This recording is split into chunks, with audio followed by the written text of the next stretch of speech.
welcoming all our viewers to International Affairs being broadcasted here in the SATV studios. My name is Shamsul Alam Pantho. As I bring on the world news affairs from around the globe, before I begin our discussion today, let me introduce my panel. Here in the studio, I have Barrister M. Sarwar Hussain. He's a senior jurist of the Supreme Court as well and has appeared on previous shows regarding geopolitics and international affairs. Sir, I welcome you on to the program. Thank you. Alongside on Zoom, we will have Norman Floyd Barnes, our Washington, D.C. correspondent. He will be joining from the United States of America momentarily. As I begin in the studio with Barrister M. Sarwar Hussain, we know for a fact earlier on this week there was a Lake Lucerne summit, and much of the results from the summit will include how the fate of the Middle Eastern conflict will be in the coming days. We see that a late night Senate vote has proceeded with a 50 to 47 calling for a block on the war powers resolution. It had gone ahead in May, but today it is stating that it will be troublesome for Donald Trump to pursue further movements in the Middle East in respects to Iran. I want to ask you, the movements by Iran, Qatar and the United Arab Emirates, all the leaders combined are now looking at economic betterment of the region of this whole year. Want to ask you how you're seeing this as the day moves on. Yeah, by this unjustified war, aggression against Iran by Israel and USA, we have repeatedly said that nobody has won, but it is the people who has lost. Because the price hike, fuel price, instability, and above all, most importantly, the cost of the lives. Now it is apparent that it is America who is losing and wants a face-saving exit. America is desperate, especially Mr. Trump, to end this war. And he said, I am desperate to end this war. I have no other options. So the people of America has created huge pressure because their livelihood, the cost of the livelihood has gone up. Fuel price is surging. So usual there is a debate whether the presidential power to declare war should be limited or not. Right. And as usual, there is a debate. They have made a decision, as you said, that 50 and 48 votes, and 50 votes has gone in favor of the resolution. So American people are deciding to limit the presidential power to wage war like this. So this also justified that the aggression against Iran was very unjustified, and people are not convinced. We have seen many commentators, especially Bill Clinton. His commentary is very significant. He said that going war against Iran on the instance of Israel was very undemocratic. Nowhere it was discussed. No democratic norms were followed. The people were not updated. In their legislature, this was discussed, and some of the decision was given in the midnight only by the social truth. So, in the name of democracy, it's like one-man party, that he is making the decision at his own, and in the morning on decision, in the afternoon another decision, and in the night another decision. And now he has realized that it was a great mistake to go to the war. And he has set so bad example, as I said previous also, killing the top leadership of a sovereign country. That cannot be the democracy. That cannot be the international affairs of America. And this is Israel who could draw USA to this war, which they tried for last 40 years. And we have heard from the former Vice President of America that Trump constantly tried to drag America to this war, and finally it was succeeded with a leader like Trump. And that's why the question has come that whether the mental soundness, Trump has the mental soundness or not. So that's why the pressure of America, that is the beauty of the democracy, that people come to the street, and we see that the aggression against the children, women and bombing the hospitals. So this is a war criminals. You are protecting a war criminals who has been, against whom a warrant order has been issued, Right. none other than by the war crime tribunals. It was your responsibility to apprehend Mr. Netanyahu and put him for trial. He is the heinous killer. He didn't kill only the person with arms. He killed the unarmed people, especially the children, the ladies, and bombing in the charity farm, in the hospitals. This cannot be accepted. So American people has taken to the street, creating pressure, limiting the war power of the president. So this has happened for long times. It has not happened earlier.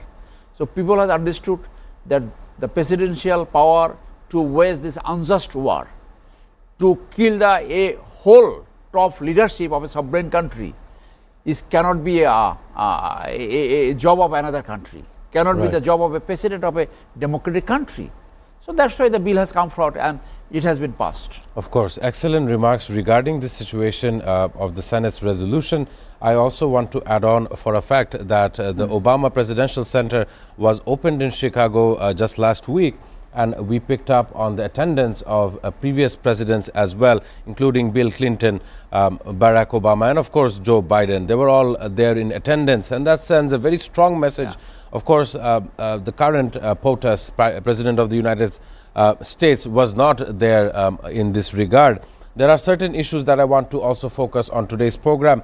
As I move on with Norman Floyd Barnes joining from Washington, District of Columbia, there has been a kickoff of the celebrations of the 250th anniversary of the American independence of yesterday, the headlining opening the Great American State Fair on the National Mall. It will run for 16 days from June 25th to July the 10th. Of course, 4th of July will be a national holiday in the United States. Alongside, I also want to add on that there has been a funding request. According to the White House, the U.S. administration has asked Congress for $87.6 billion of a funding package, with the majority directed to the Pentagon to address urgent needs related to the Iran conflict. I also want to pass this on to Norman Floyd Barnes. We know that there has been a drastic event in Southern America, in the state of Venezuela, where two twin earthquakes have caused massive damages. More on that later. I want to ask Norman Floyd Barnes how you are seeing things with the 250th anniversary of the U.S. Norman, a very good morning to you. Greetings this morning. My focus today is on the issues we touched on yesterday, natural disasters. Right. It appears that things are moving. You know, we're talking about the 250-year birthday. We're talking about many other things, the situation in the UK. But right now, the world should be focusing on its natural disasters that's happening as we speak. Overnight, there was a twin earthquake felt in Venezuela. The shock one was felt as far away as in the Amazon in Brazil. Right now, the initial numbers we're getting, there was 32 people known dead, at least another 700 people are injured, and there's mass devastation in Venezuela. There's requests for assistance, global assistance. The United States has responded to that. While here in the United States, in Northern California, we had a 6.7 earthquake. Right. And that is basically causing, there was injuries on that. And then there was another earthquake in Indonesia. We just finding out. So it appears that Mother Nature is not happy with how things are happening around the world, and the attentions that we are spending on wars and these battles and these little minor things, I call it. We need to focus on the big issue. There's a transition, not just in terms of government and have things going on, but the earth is shifting, the earth is moving, and it's going to require everyone's attention. These minor I call them minor, these differences we have between each other countries. Venezuela. Venezuela is an oil-rich country that was invaded by the United States, and now we are in a situation where we will have to render aid, assistance, and focus. Other parts of the world, we are seeing these aftershocks. The earth is shifting, so now we needed, the ring of fire is now on fire. Things are happening around the world. So my point is basically we need to change the way we're thinking about living on this planet. We are not here forever. Our little issues are not important. It's the biggest issue is basically the loss of life, the stability of the places where we live. We talk about the money we have, what we don't have, how much we're spending. We can't eat, but now we have issues that are going to be a bigger issue moving in.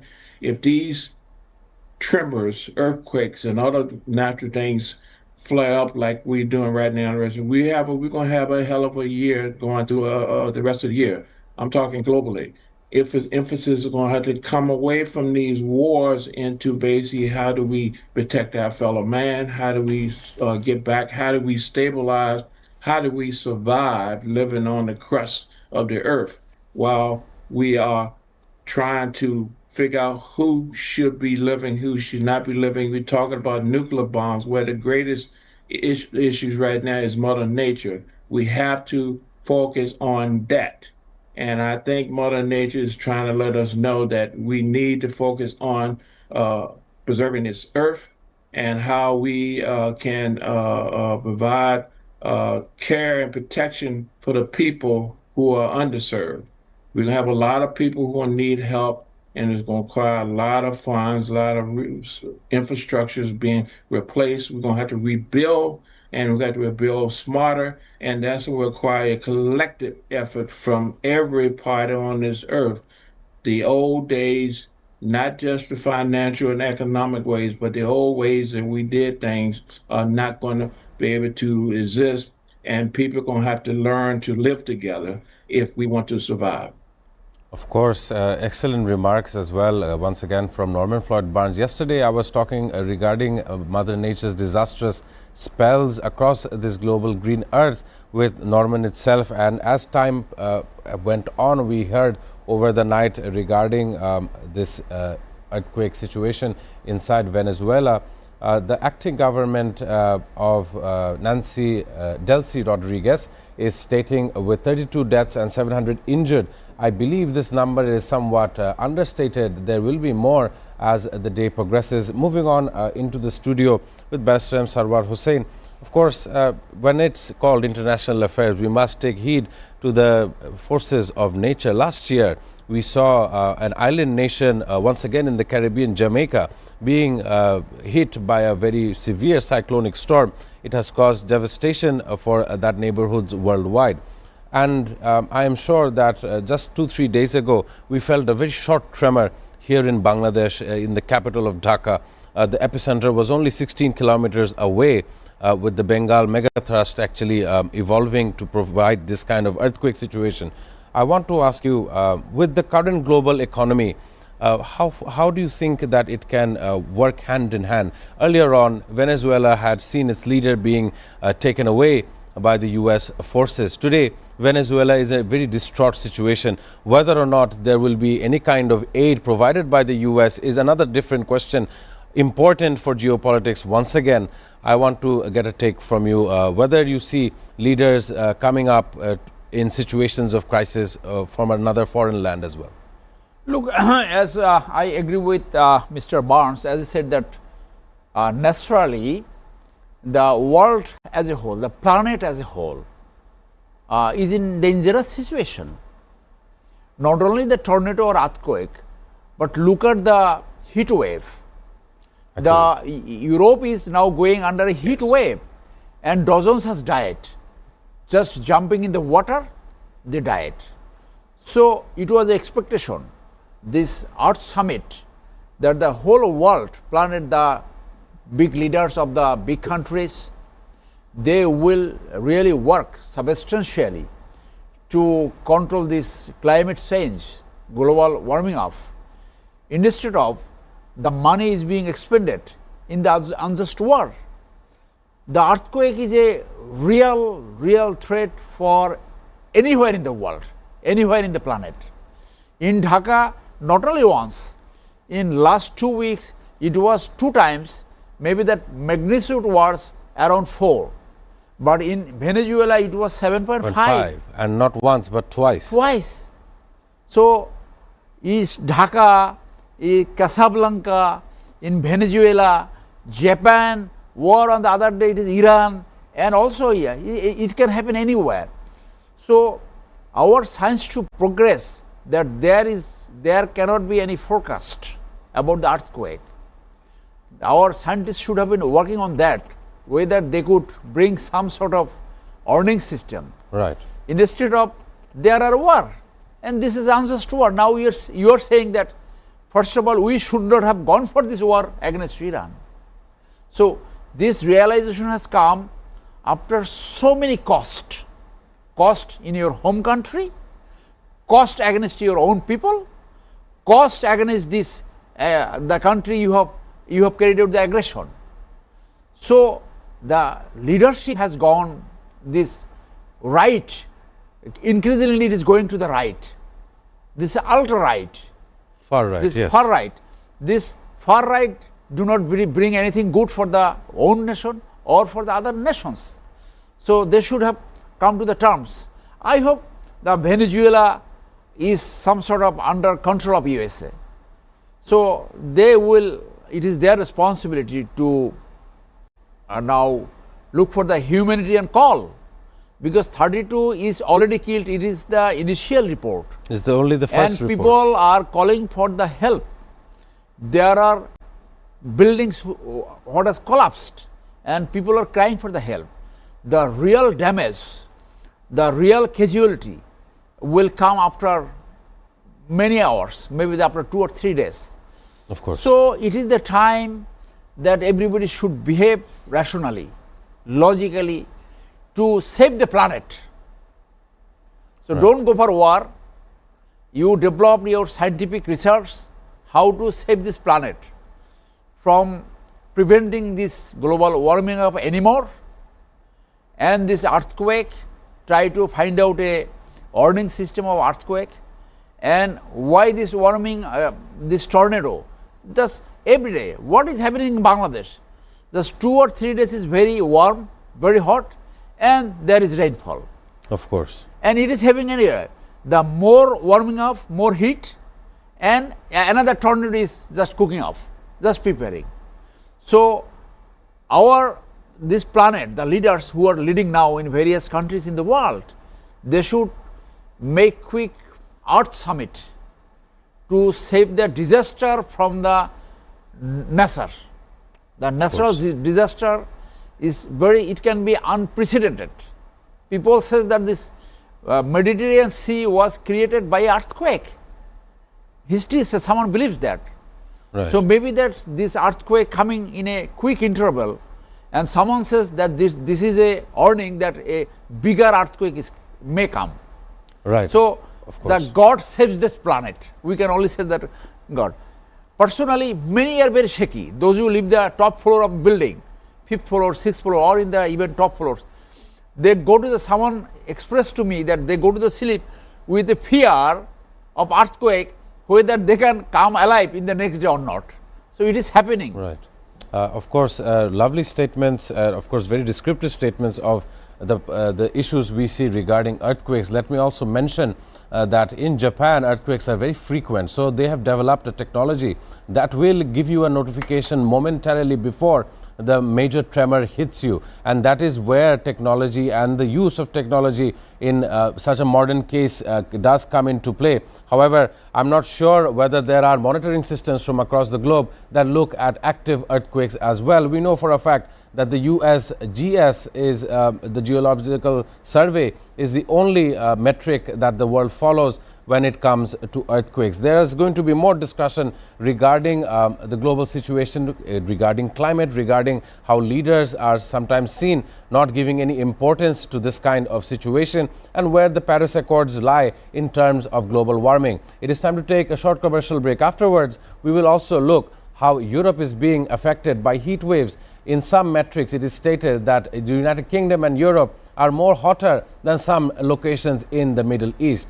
That is a complete duly to global warming as of recent. Ladies and gentlemen, it's time to take a short commercial break. Do stay tuned on this very program.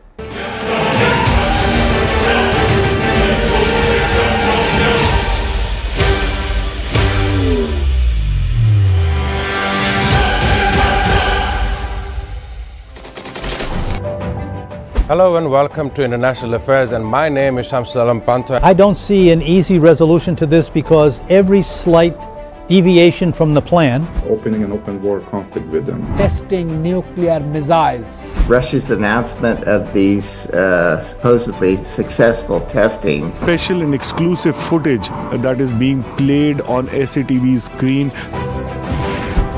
Really coming to terms with Hamas. Damage estimated between this entire issue. President Trump is expected to hold bilateral talks, preserving biodiversity and tackling climate change. We cannot protect the planet before we negotiate peace. Where is it going? Is it understanding the needs of its people before the needs of this global world? For China to come to agreement, They will face better projects. with presidency of China and President Lee of South Korea. Trump's White House that is in favor of these things. simply not enough action being taken to address the problem of fossil fuels. What their plan initially is towards the Caribbean, a place that has been met with two types of disasters. Bangladeshi students at the same level of opportunity internationally and domestically. International Affairs. Watch every Sunday to Thursday at 2 p.m. only on SATV and SATV Digital.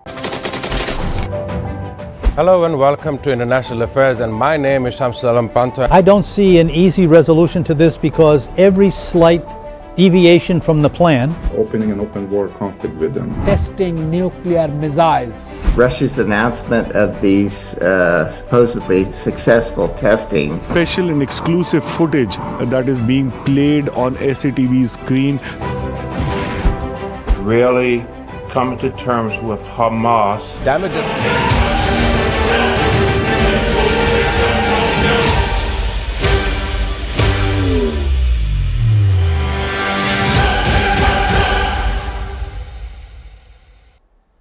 Welcoming our viewers back on International Affairs. I'm joined with Barrister M. Sarwar Hussain here in the studio, as well as Norman Floyd Barnes from Washington District of Columbia. As we were talking about Mother Nature's spells regarding earthquakes, regarding the global climate situation, where we see the El Nino effects coming into play. Let me read out a story that I have here before I ask a question. An event focusing on climate change and extreme heat was cancelled due to extreme heat. The London School of Economics event was called off as temperatures climbed to 40 degrees Celsius. During a Met Office red weather warning, organizers cited the lack of venue cooling and health risk to attendees.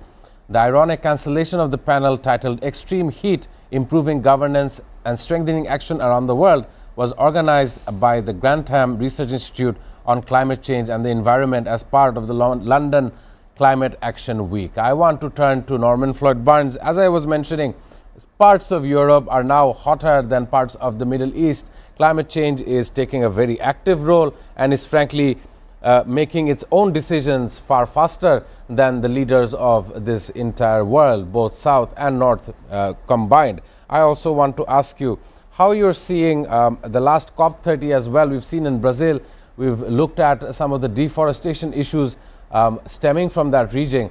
But today, it wasn't only an earthquake in Venezuela. The twin earthquake was also carried into California with the 6.7, as well as in Japan with the 6.8. It has shown a very distinctive pattern of destruction worldwide, and it's not stemming for only one region.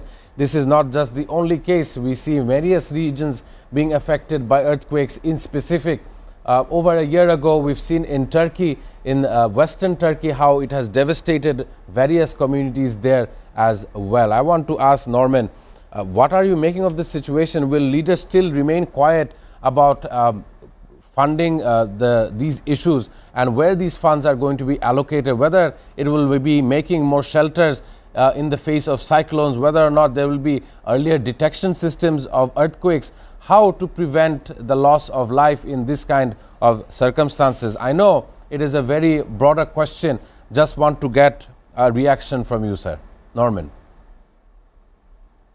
Yeah, it's a very broad question, but it's very simple to me that we're in the age of new technology. We have artificial intelligence. We can go to the moon. We can go to Mars. We can do a lot of things. Some people are making a lot of money, and a lot of new technology enhancements out there.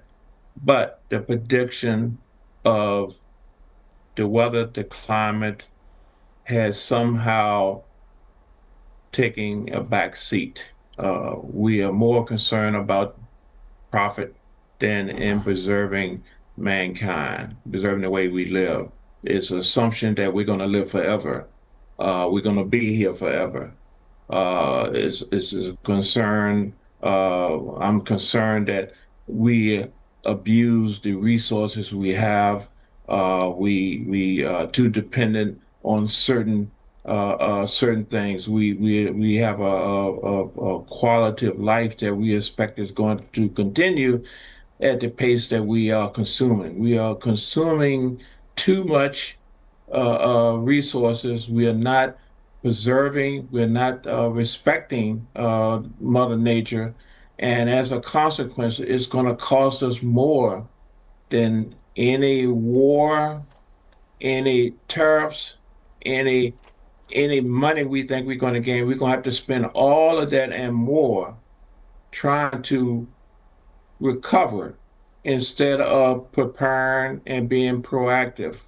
The only thing, we have the ability to get ahead of this, but we are assuming everything's going to stay the same while we're making these shifts and changing around the landscape. The Earth is a planet, is a living planet, is moving, is shifting, is growing, and things. And we are not using our intelligence, information that we have acquired to forecast how we're going to be able to manage that and balance that. Right now, we're at a great imbalance. We have more need than we have resources. We have resources that are not being utilized. We have resources that people are trying to monopolize. Small people are trying to monopolize the whole, they want to own everything instead of understanding that the vast majority of the people and the infrastructure here needs repair. We need information. That early warning system that we have, that we can detect satellites or whatever, we need to utilize that to protect and move people, protect people. Without people to do things, all the automation is not going to work. If we don't have the energy and power, and I'm talking about natural energy and power and resources to do that, we will, again, not survive. Nature is talking to us right now. We need to stop what we're doing, get off our petty issues, personal egos, and understand that we are still one people on this planet.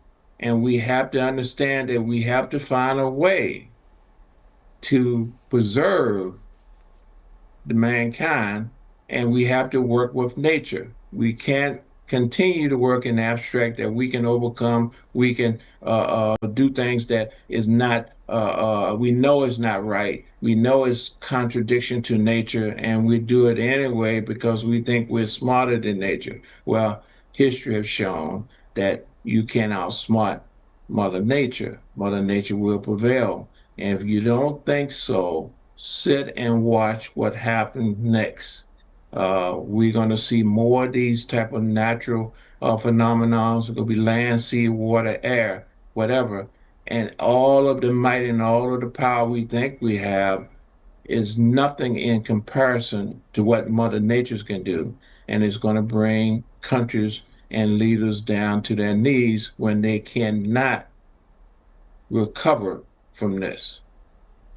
We have to take stock and be prepared because it's happening, it's coming, change is coming, and we do not have, most countries do not have the resources to recover and to deal with natural disasters. They require aid and response. But we're fighting, spending all that money on drones, missiles, and blowing up things. We don't have any money and resources or intelligence to predict what's going to happen tomorrow. So here we go again.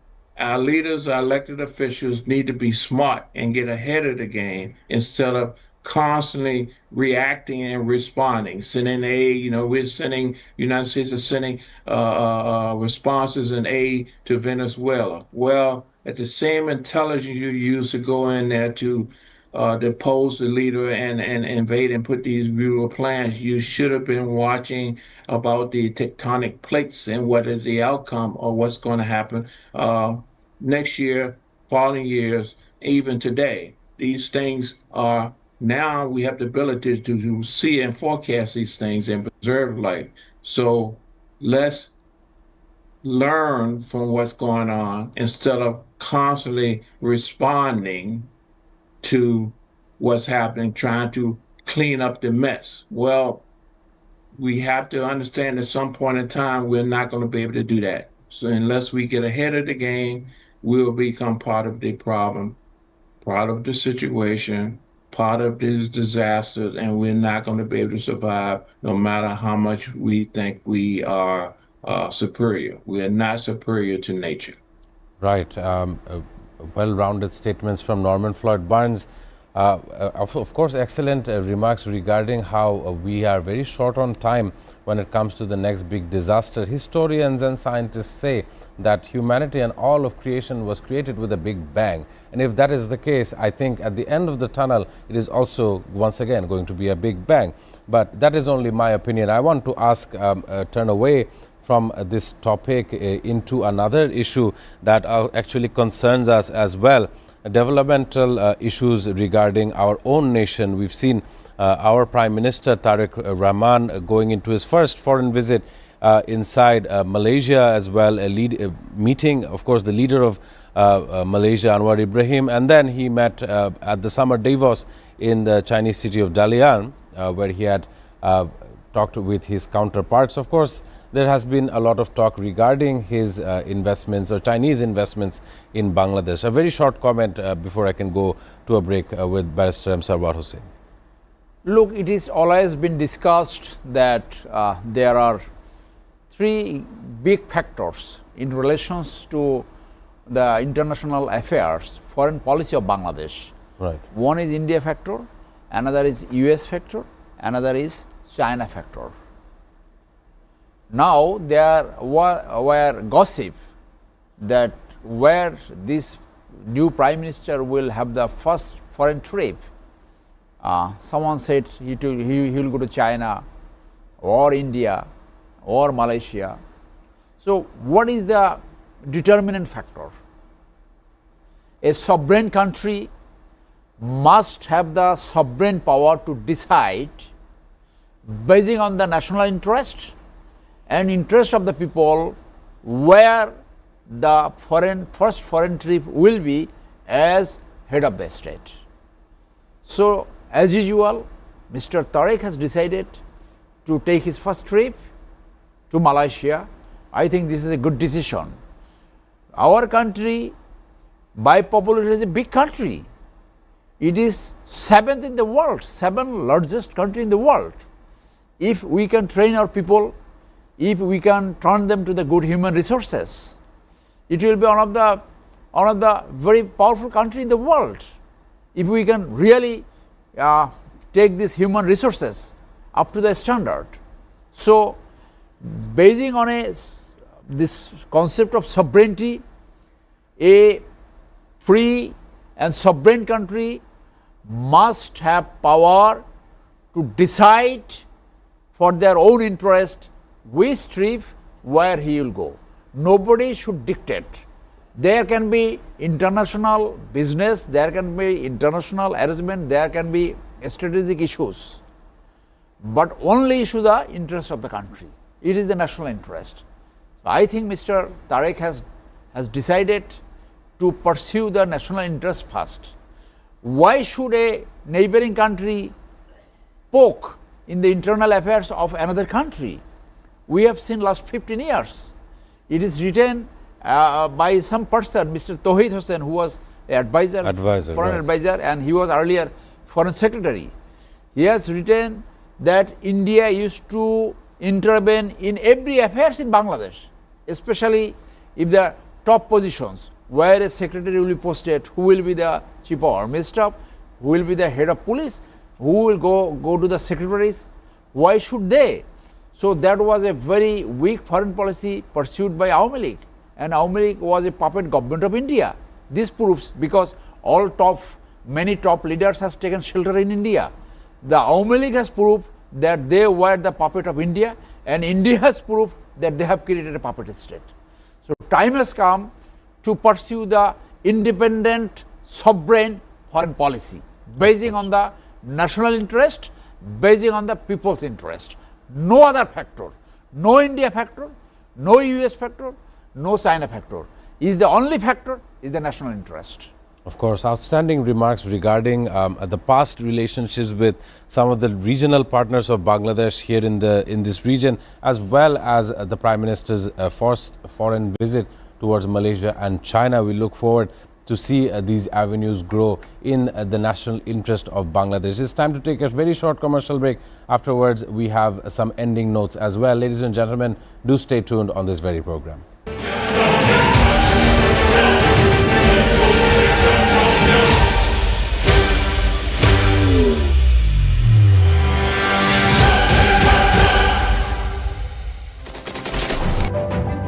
Hello and welcome to International Affairs, and my name is Shamsul Alam Pantha. I don't see an easy resolution to this because every slight deviation from the plan, opening an open war conflict with them, testing nuclear missiles, Russia's announcement of these supposedly successful testing, Special and exclusive footage that is being played on SATV screen.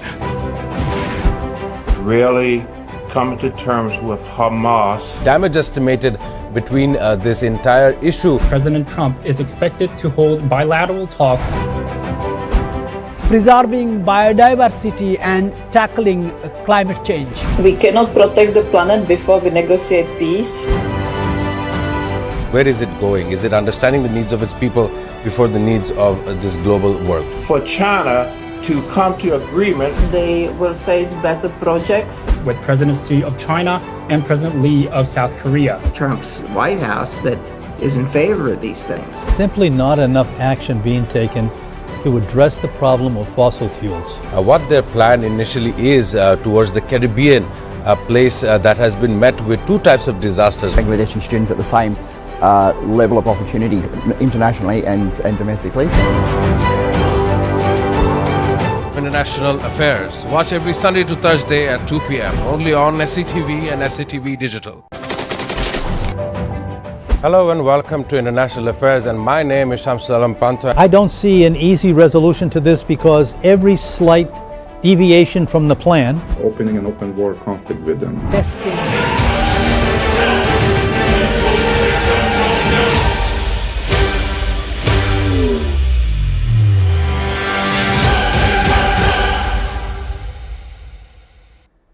Ladies and gentlemen, welcoming you all back on the last segment here on International Affairs.